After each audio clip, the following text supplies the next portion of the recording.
তিনটি ধনাত্মক সংখ্যার মধ্যে প্রথম ও দ্বিতীয় সংখ্যার অনুপাত 4:5, দ্বিতীয় ও তৃতীয় সংখ্যার অনুপাত 5:6, প্রথম ও তৃতীয় সংখ্যার গুণফল 2400 হলে সংখ্যা তিনটি কী কী?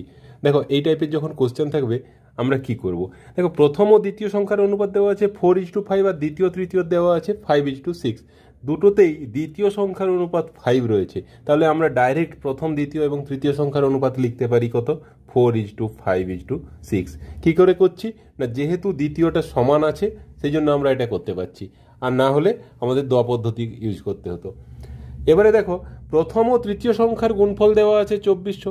প্রথম ও তৃতীয় সংখ্যা আমরা যদি প্রথম সংখ্যাটা 4x ধরি তাহলে তৃতীয় সংখ্যাটা হবে 6x। এই দুটোর গুণফল দেওয়া আছে কত? 2400। তাহলে 4 6 24, 24 100, এক্স স্কোয়ার ইকুয়ালস টু যদি 100 হয় এক্স ইকুয়ালস টু কত হয়ে যাবে? 10। তাহলে সংখ্যাগুলো হয়ে যাবে 4 10 40, 50, 60। তাহলে অপশান বি হয়ে যাবে অ্যান্সার। আমরা আরও একভাবে এটাই করতে পারি, অপশান টেস্ট করে। দেখো প্রথম ও তৃতীয় সংখ্যার গুণফল 2400, দেখো প্রত্যেকটারই গুণফল 2400 দেওয়া আছে।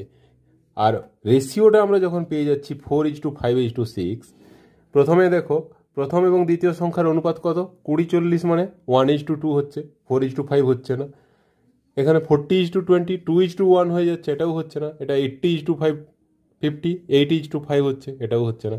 একমাত্র 40 50 60 এটাই অনুপাত বের করলে 4:5:6 হবে। অপশান বি হয়ে যাবে অ্যান্সার।